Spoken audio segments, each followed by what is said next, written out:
2024 کا الیکشن ہوا اور کیسے اس الیکشن کو پامال کیا گیا۔ سب سے پہلے تو میں سمجھتا ہوں ہمیں اپنے آپ کو یاد کرانا چاہیے کہ 8 فروری 2024 کا دن کتنا شاندار دن تھا۔ اس دن پاکستانی قوم نے جمہوریت سے اپنی وابستگی کا بھرپور اظہار کیا۔ جو کچھ 8 فروری سے پہلے ہو چکا تھا، جو تشدد ہوا 9 مئی کے بعد، جس طرح لوگوں کو اٹھایا گیا، ہمارے بیشتر کینڈیڈیٹ سرکردہ لوگ حلقوں میں جو تھے ان کو جیلوں میں رکھا گیا، جیلوں سے لوگوں نے الیکشن لڑے۔ خود میں نے الیکشن لڑا اور میں جانتا ہوں کہ ممکن نہیں تھا کہ آپ ایک الیکشن میٹنگ بھی کر سکیں اپنے حلقے میں۔ ہماری میٹنگز پہ حملہ کیا جاتا تھا، جو لوگ آ جاتے تھے ان کو رات کو اٹھایا جاتا تھا، مارا پیٹا جاتا تھا، ہمارے بینر پھاڑے جاتے تھے۔ پنجاب میں ایک ایسا ماحول تھا فسطائیت کا جو میں تصور نہیں کر سکتا تھا۔ بلکہ اس سے بھی پہلے جب ہم اپنے کاغذات داخل کرنے گئے، وہاں پہ لوگ کھڑے ہوتے تھے جو ہم سے کاغذات چھین لیتے تھے۔ کتنے امیدواروں کے ساتھ میں خود گیا ذاتی طور پہ، وہاں میں نے لوگوں کو اپنے ہاتھوں سے چھنتے ہوئے دیکھا، اٹھتے ہوئے دیکھا۔ لوگوں کو اغوا کیا گیا، امیدواروں کو، کہ وہ اپنے کاغذات نہ جمع کرا سکیں یا اسکروٹنی کے وقت وہ ریٹرننگ افسر کے سامنے پیش نہ ہو سکیں۔ ایک واقعہ میں پوری عمر نہیں بھولوں گا۔ میرا ہاتھ پکڑے ہوئے ایک امیدوار تھا، ہم بڑھ رہے تھے ریٹرننگ افسر کے دفتر کی جانب اسکروٹنی کے لیے، اچانک 4 لوگ آئے، اس کو دبوچا اور اٹھا کے لے گئے۔ پولیس ساتھ کھڑی ہوئی تھی۔ میں نے پولیس والوں سے کہا، تمہارے سامنے ہو رہے ہیں، تم روکتے کیوں نہیں ہو؟ انہوں نے بے بسی سے میری جانب دیکھا، سر ہم نہیں روک سکتے ان کو۔ تو اس ماحول میں الیکشن ہوا ہے یہ، اور اس سب کے باوجود جس طرح لوگ نکلے، بلہ ہم سے چھین لیا گیا تھا۔ ایک ایک حلقے میں پی ٹی آئی کے امیدواروں کے پاس 5 مختلف نشان تھے۔ میرے حلقے میں، حلقہ یعنی 128 لاہور، میرا کچھ نشان تھا۔ میرے نیچے 5 صوبائی اسمبلی کے حلقے تھے، ان کے اپنے اپنے نشانات تھے۔ ہم ووٹروں کے پاس 5-6 نشانات لے کر گئے، ان کو آپ نے ووٹ دینا ہے، ہم لوگ پی ٹی آئی کے امیدوار ہیں۔ اور اس دن مجھے حیرت ہوئی، ناخواندہ خواتین اپنے ہاتھوں پر، اپنے کپڑوں پر ہمارے نشان بنا کر لائی ہوئی تھی۔ انہوں نے ان نشانوں کو دیکھ کر مورے لگائی، ٹھپے لگائے، اور ایک شاندار، میں کہتا ہوں پھر، جمہوریت سے وابستگی کا اظہار ہوا، اور ایک ایسی جماعت کے لیے اظہار ہوا جو نہ مذہبی منافرت پر قائم ہے، نہ لسانی کسی تقسیم پر قائم ہے۔ یہ پاکستانیت سے جڑی ہوئی جماعت ہے۔ اس جماعت کا ہر نظریہ وہ ہے جو پاکستان کی یگانگت کا نظریہ ہے، پاکستان کی سالمیت کا نظریہ ہے، پاکستان سے جڑے رہنے کا نظریہ ہے۔ اور اس جماعت پہ حملہ کیا گیا۔ منصوبہ سازوں نے یہ سوچا کہ یہ جماعت ہے جس کو ہم نے ختم کرنا ہے، جس کو ہم نے پارلیمان میں اپنا اصل وجود قائم نہیں رکھنے دینا۔ اور اس کا ناقابل تلافی نقصان میں آپ سے کہوں ہوا ہے پاکستان کی حیت پہ۔ اس وقت ملک میں جو مایوسی کا عالم ہے، جو بلوچستان کا حال میرے بھائی عمر ایوب نے آپ کو بتایا، یہی حال خیبر پختونخوا کے بہت سے علاقوں میں ہے۔ آپ نے ملک میں ان طاقتوں کو طاقتور بنایا جو ملک کو توڑنا چاہتی ہیں، جو ملک سے خائف ہیں، اور وہ طاقت جو ملک کو جوڑنا چاہتی ہے، ملک کے ہر صوبے کو، ہر خطے کو جوڑنا چاہتی ہے ایک نظریے کے ساتھ، اس پر آپ نے حملہ کیا۔ یہ ہیں وہ لوگ جو اپنے آپ کو دانشور، منصوبہ ساز، پاکستان کی ترقی کے خیرخواہ بتاتے ہیں۔ اس دن جو کیا گیا وہ درندگی تھی، اور یہ ضروری ہے کہ آپ کو علم ہو کہ کیا درندگی تھی، کیسے یہ سب کچھ ہوا اس دن۔ ہم یہ بات عمومی سطح پہ تو کر دیتے ہیں، لیکن یہ جو رپورٹ اب آئی ہے پتن کی، یہ ایک ادارہ ہے جو الیکشن کے معاملات پہ نظر رکھتا ہے۔ اس کے ساتھ میں آپ کے لیے ایک اور کلپ ہو سکا تو ہم چلائیں گے، ورنہ آپ خود دیکھیے۔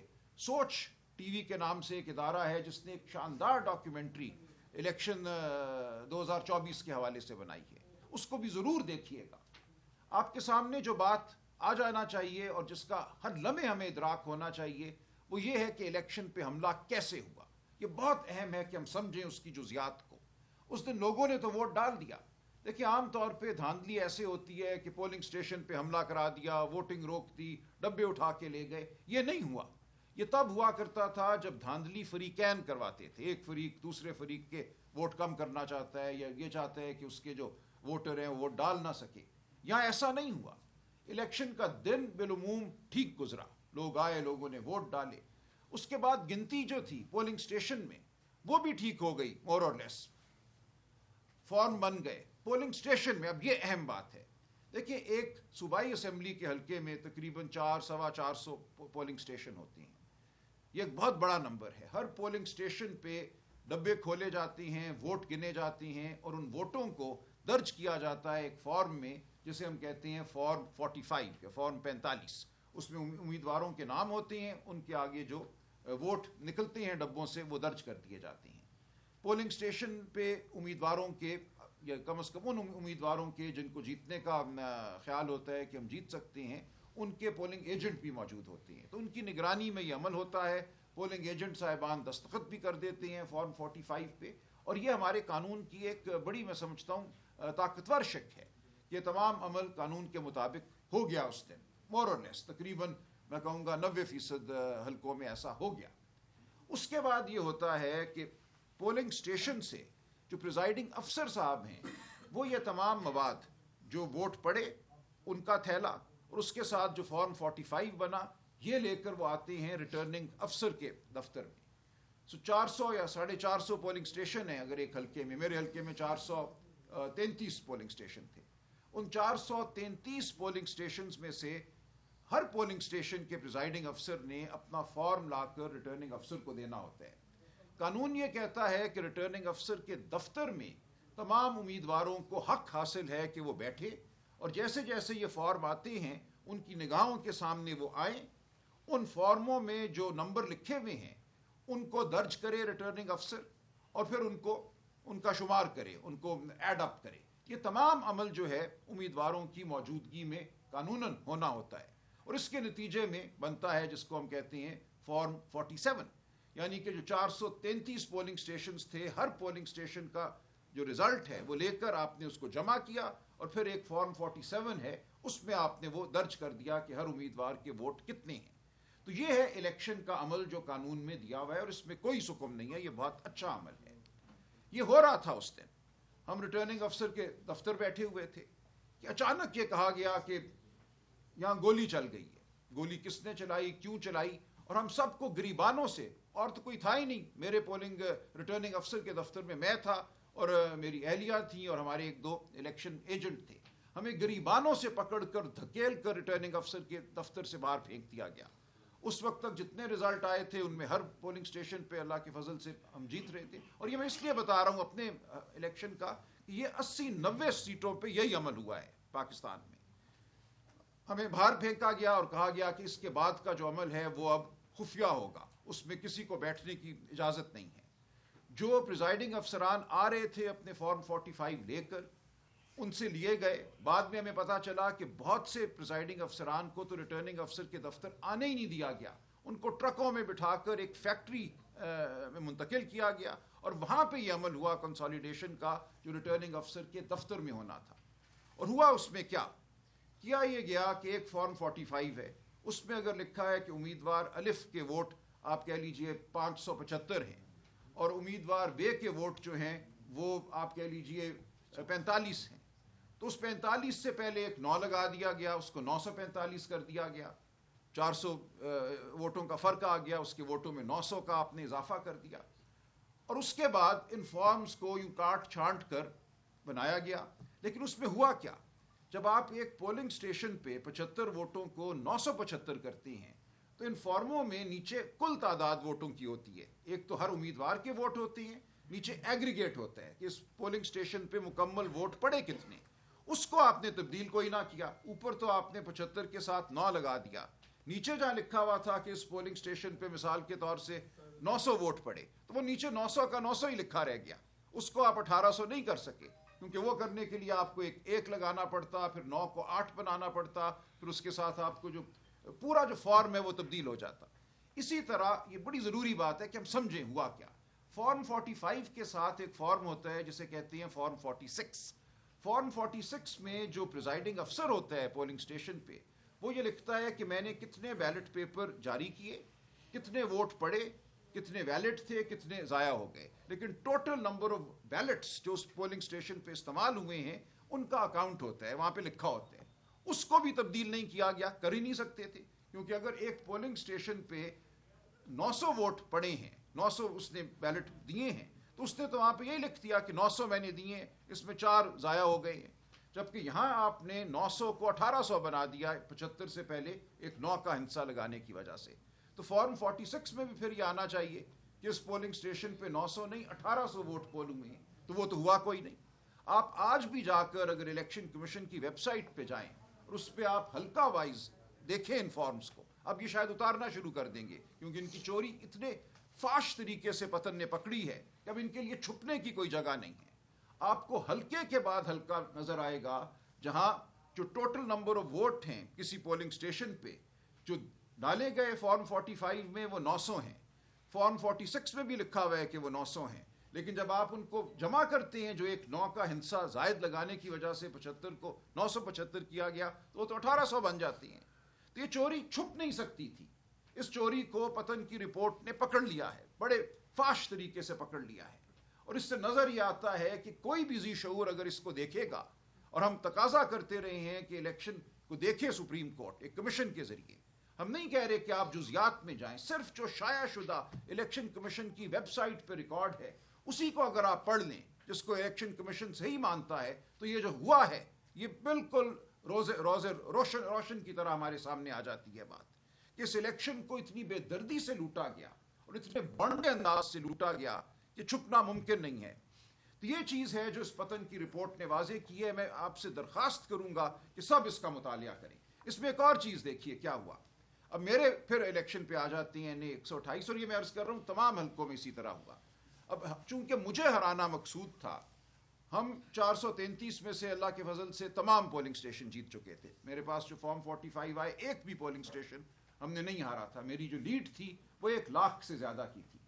اب 1 لاکھ کی لیڈ کو ختم کرنے کے لیے ان کو یہ کرنا پڑا کہ انہوں نے چند پولنگ سٹیشن چنے، کوئی تقریباً 170 پولنگ سٹیشن چنے، ان پولنگ سٹیشنز پر یہ حرکت کی گئی کہ 1000 ووٹ 900 ووٹوں کا اضافہ کیا گیا، اور وہ ایک ہی امیدوار کے حق میں کیا گیا، تاکہ جو 1 لاکھ کی لیڈ ہے اس کو کم کر کے 15-16 ہزار کی دوسرے کی برتری قائم کی جائے۔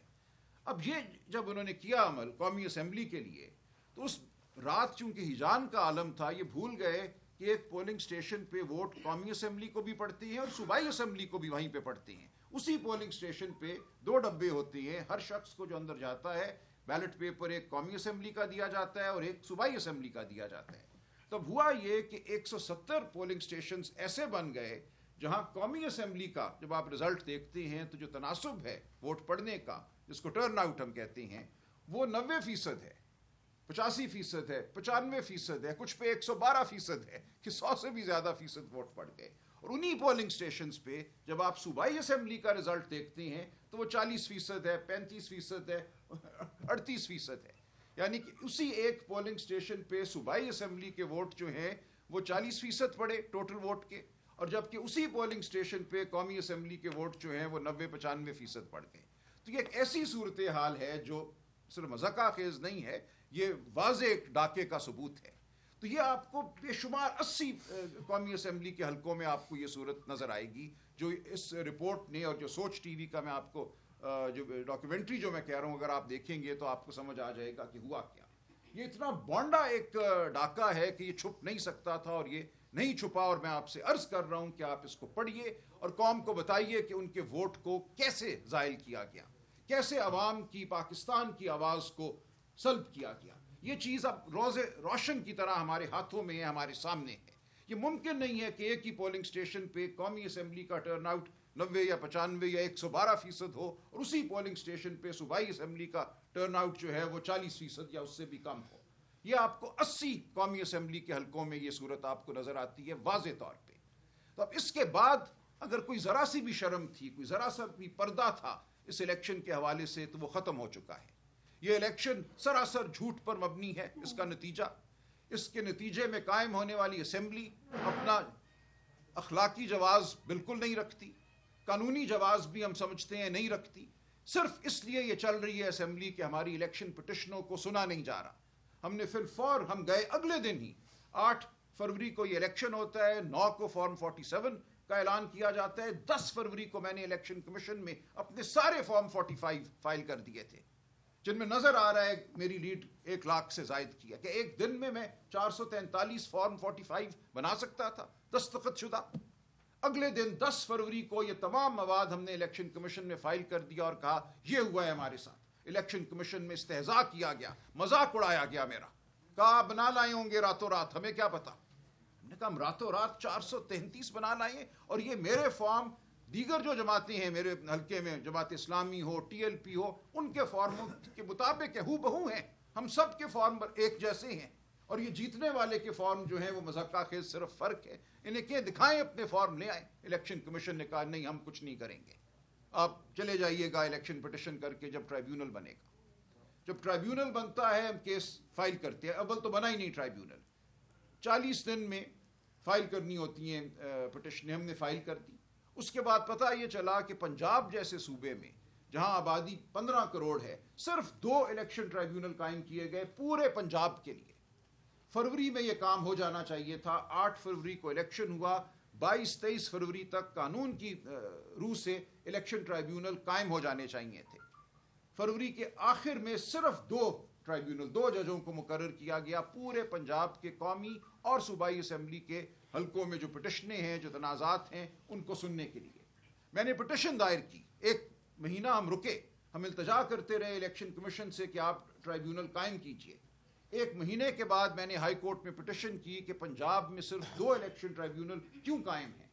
میری اس پٹیشن کے جواب میں یہ کہا, ہائی کورٹ نے الیکشن کمیشن کو بلایا, انہوں نے کہا جی ہمیں تو کم از کم 9 چاہیے, ہاں ہم نام دے دیتے ہیں. اس سے پہلے نام دے دیے گئے تھے, کچھ نہیں نام نہیں دیے گئے تھے. نام چونکہ دینے میں انہوں نے تعامل کیا, نام پھر دیے. ہائی کورٹ نے جب اصرار کیا کہ نام دو, وہ نام آئے. ان ناموں کے اوپر مشاورت, قانون میں یہ لکھا ہے کہ چیف جسٹس کے ساتھ مشاورت ہوگی. اس وقت chief justice Lahore high court کے تھے جسٹس شہزاد احمد خان. انہوں نے جن ناموں پہ اتفاق کیا وہ ایسے جج صاحبان کے نام تھے جن کے حوالے سے ہم سب تسلی رکھتے ہیں کہ وہ آزاد منش ہیں, وہ رکھتے ہیں اسپائن, ریڑھ کی ہڈی, جس کا ذکر عمر ایوب صاحب نے کیا. اور ہم خوش تھے کہ اب انصاف پسند ججوں کے سامنے ہمارے مقدمے چلیں گے. اس فیصلے کا جواب یہ دیا انہوں نے کہ سپریم کورٹ میں ایک پٹیشن فائل کی, وہاں پہ قاضی فائز عیسیٰ صاحب نے بیٹھ کر فیصلہ دیا کہ نہیں, نام جو ہیں وہ الیکشن کمیشن خود مختار ہے, وہ خود دے سکتا ہے, اس کو کوئی ضرورت نہیں ہے چیف جسٹس کے تابع ہونے کی. اور ساتھ ہی انہوں نے, اس اسمبلی نے قانون بنا دیا, اس قانون میں ترمیم کی اور کہا کہ حاضر سروس ہائی کورٹ کے جج نہیں. قانون یہ تھا 8 فروری کو کہ الیکشن پٹیشنیں ہائی کورٹ کے حاضر سروس جج سنیں گے. انہوں نے کہا نہیں, ہماری مرضی کے ریٹائرڈ جج سنیں گے الیکشن پٹیشنیں. اور میرا مقدمہ اٹھا کر انہوں نے ایک ریٹائرڈ جج کے حوالے کر دیا. وہ پتہ یہ چلا کہ وہ ریٹائرڈ جج صاحب تو ریٹائرڈ جج بھی نہیں ہیں, وہ پی سی او کے جج تھے, جو جب مشرف نے اسمبلی جب ایمرجنسی لگائی تھی 2007 میں, اس کے بعد کچھ لوگوں کو جج مقرر کیا تھا جن کے حوالے سے سپریم کورٹ نے 2009 میں کہا کہ ان کی تقرری صریحاً غیر آئینی تھی, لہٰذا یہ وائڈ ایب انیشو ہیں, ان کو کوئی حق حاصل نہیں کہ اپنے نام کے ساتھ جسٹس لکھ سکیں. انہیں ریٹائرڈ تصور نہیں کیا جائے گا, ان کی تقرری کو کل عدم تصور کیا جائے گا. تو اس قسم کے لوگوں کو انہوں نے الیکشن ٹرائیبیونل مقرر کیا. یہ ہے ہمارے سامنے صورتحال کہ کس طرح اس اسمبلی نے, جو نہ اخلاقی جواز رکھتی ہے نہ قانونی جواز رکھتی ہے, قانون میں ترمیم کی. اس ترمیم کا سہارا لیتے ہوئے الیکشن کمیشن نے کس قسم کے لوگوں کو الیکشن ٹرائیبیونل میں مقرر کیا. انہوں نے کہا کہ اب یہ مقدمے سنو, اور اس کا نتیجہ کیا ہوا میں آپ سے عرض کروں. ایک جج صاحب نے صرف 32 مقدمے جو ان کو دیے گئے, اس میں سے 28 مقدمے پہلی تاریخ پہ خارج کر دیے, یہ کہہ کر کہ جو مور لگائی ہے اوتھ کمشنر نے, جو ویریفیکیشن کے لیے جب آپ جاتے ہیں وہ مور لگاتے ہیں اوتھ کمشنر کچہری میں کہ ہاں جی یہ میرے سامنے پیش ہوئے تھے, یہ ان کے دستخط ہیں, مور ٹھیک نہیں لگی ہوئی, یہ مدم ہے, یا اس کو ٹھیک جگہ نہیں کاغذ پہ لگایا گیا, یا اس کے نیچے تاریخ جو ہے وہ نہیں پڑھی جا رہی. 28 کیس ایک جج نے 32 میں سے پہلی پیشی پہ خارج کر دیے. ان 28 کے 28 کیسوں میں صورتحال یہی تھی جو میں نے آپ کے سامنے بیان کی ہے کہ کس طرح الیکشن کو لوٹا گیا, کس طرح قومی اسمبلی صوبائی اسمبلی میں فرق ڈالا گیا. لیکن پورا سسٹم جو ہے اس وقت وہ گینگ اپ ہو چکا ہے. وہ کہتے ہیں آپ کے سامنے اب نہ کوئی قانونی راستہ ہے, نہ آپ کے سامنے الیکشن کا کوئی راستہ بچا. جس طرح الیکشن ہوا اور جس طرح سے اس کو لوٹا گیا, اب ہمیں یہ کہا جا رہا ہے کہ آئندہ ہر الیکشن ایسے ہی ہوگا. اس بار تھوڑی سی ہم سے اونچ نیچ ہو گئی تھی, اب تو ہم پہلے سے ہی فارم بنا کے لائیں گے تاکہ راتوں رات بدلنا نہ پڑے ان کو. تو اب اگر الیکشن اس ملک میں آئندہ ایسے ہونے, کہا مجھے ایک بڑے معتبر اور مقتدر شخص نے